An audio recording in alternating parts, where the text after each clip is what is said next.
بسم اللہ الرحمن الرحیم۔ السلام علیکم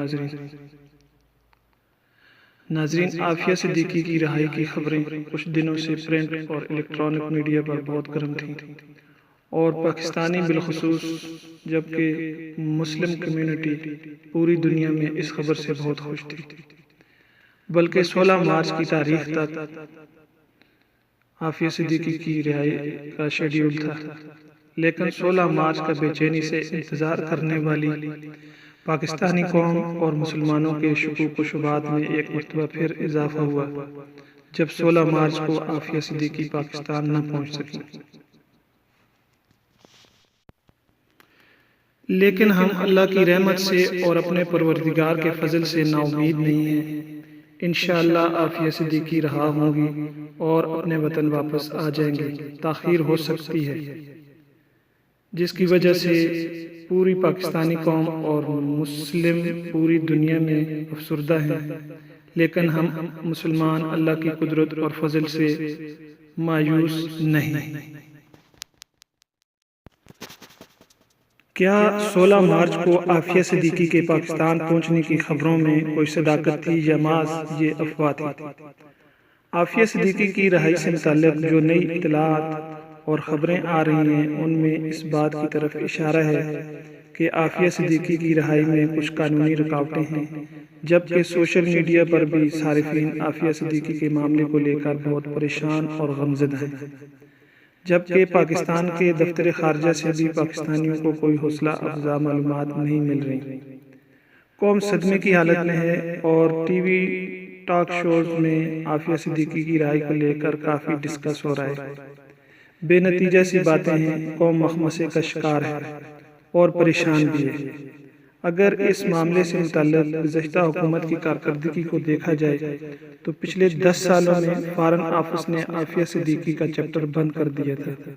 موجودہ حکومت نے اس سلسلے میں کچھ پیش رفت ضرور کی ہے، لیکن عافیہ صدیقی کی رہائی سے متعلق فارن آفس نے اس سلسلے میں 2-3 چیزوں کے بارے میں بتایا ہے۔ عافیہ صدیقی نے جیل میں موجود سہولیات لینے سے انکار کر دیا تھا۔ عافیہ صدیقی کی بہن فوزیہ صدیقی کا کہنا ہے کہ Aafia Siddiqui court of justice میں اپیل نہیں کرنا چاہتی، کیونکہ ان کے بقول عافیہ صدیقی کو اپیل کی صورت میں اپنے بچوں کے مستقبل کی فکر ہے۔ اصل میں یہ مسئلہ اٹھا تھا طالبان اور امریکنز کی جو نیگوسیشن کا جب آغاز ہوا تھا، تو طالبان نے پاکستان کے کہنے پر عافیہ صدیقی کی رہائی کو اپنے ایجنڈے پر رکھا، اور امریکن فارن آفس نے طالبان کی اس ڈیمانڈ کو پورا کرنے کی حامی بھری تھی۔ آپ ذرا دل تھام کر اندر کی بات سنیں جو عافیہ صدیقی کی رہائی میں بڑی رکاوٹ ہے۔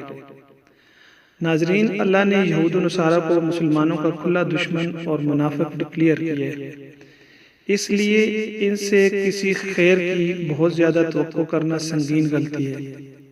اب وہ بات جس کی وجہ سے عافیہ صدیقی کی رہائی کا مسئلہ کھٹائی میں پڑا ہوا ہے، وہ یہ ہے کہ امریکہ کو کم و بیش 1000 ایسے لوگوں کو امریکہ کے حوالے کرنے کا مطالبہ کرتا ہے جو بقول امریکہ کے دہشت گرد ہیں۔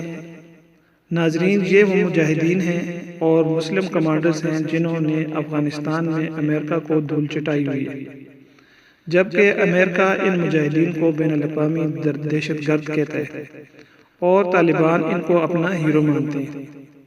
جب طالبان امریکی مذاکرات کاروں سے یہ سوال کرتے ہیں کہ ان لوگوں نے بشمول امریکہ کسی دوسرے ملک میں کوئی دہشت گردی کی، تو ان کا جواب ہوتا ہے نہیں۔ جب جواب نہیں میں آتا ہے تو طالبان کیسے ان مجاہدین کو امریکہ کے حوالے کر سکتے ہیں؟ یہاں ہے وہ ڈیڈ لاک جو امریکہ اور طالبان کے درمیان ہونے والے مذاکرات کو کسی منطقی نتیجے تک نہیں پہنچنے دیتا۔ اب پاکستان کو ان مذاکرات سے بڑی امید وابستہ تھی، جس کی بنا پر موجودہ حکومت بہت پر امید تھی کہ عافیہ صدیقی 16 مارچ کو پاکستان پہنچ جائیں گے، جن کا چرچا حکومتی ایوانوں سے ہوتا ہوا میڈیا اور پھر سوشل میڈیا پر ٹاپ ٹرینڈ کر رہا تھا۔ پاکستانیوں کی امیدوں کو دھچکا لگا ہے، لیکن ہم اللہ کی رحمت سے اور اپنے پروردگار کے فضل سے نا امید نہیں ہیں۔ ہم مسلمان اللہ کی قدرت اور فضل سے مایوس نہیں۔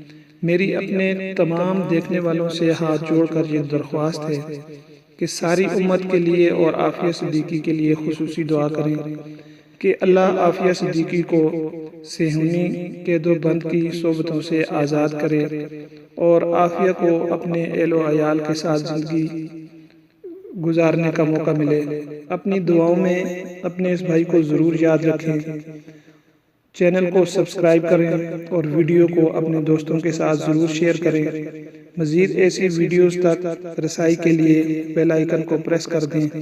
اللہ آپ سب کا حامی و ناصر رہے۔ اللہ حافظ۔